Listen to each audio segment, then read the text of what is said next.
શું ખાય છે ગ્રીવો? શું ખાય છે? મીઠું છે? મીઠું મરચું. મરચું કે મીઠું સાંભળ્યું છે? પોપટ ખાલી કે મરચું મીઠું છે એમ, પણ મીઠું ના હોય. પોપટ મીઠું છે કઈ બોલતા ન આવડતું વધારે એટલે. આ બીટું છે, મીઠું છે, બીટું છે. ખા ખા ખા. જો અમારા જોડિયાણીઓ બાજુમાં સૂતું છે. આજે ઘોડિયામાં નથી અને આજે મારા મમ્મીનું ફેવરેટ શાક છે એટલે આતે રોટલો બનાવ્યો છે. મમ્મીને ભીંડા શાક બીજું કઈ જોઈએ જ નહીં. ને મારા ગ્રીવ મરચું ખાતા શીખાશે નવી નવાઈ ના વારે વારે બોલવા અંદર પેલામાં જાય. આજે જમવામાં બનાવ્યું છે જે બનાવ્યું છે ભીંડાનું શાક, એકદમ મસ્ત મસાલેદાર ફૂલ સ્પાઈસી બનાવ્યું. હા બેટા, સાથે રોટલો, મરચા, એજ યુઝ્યુઅલ છાશ, બરાબર ઘરના મસાલા વાળી. હા બેટા, હા હા આપે હો, મમ્મી આપે. અને અહીંયા જો અમારા ઘરમાં છે ને જેટલા શાક ઓટલા ન ખવાય ને એના કરતા વધારે તમારે છાશ ને તપેલી મોટી હોય. જો તપેલીની સાઈઝ જોઈએ એકવાર તમે અમારી.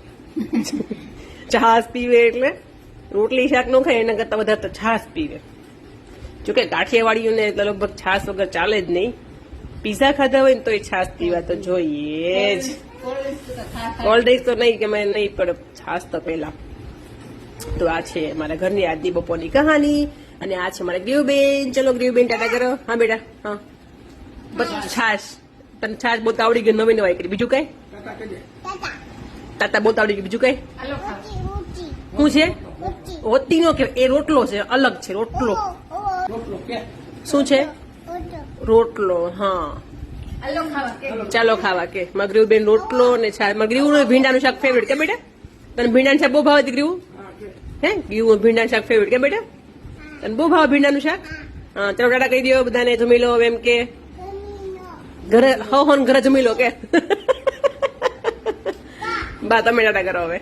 બધાને કે બા તમે કરો. કોને કહેવાનું? મમ્મીને કે મમ્મા. મમ્મા ઈ નથી.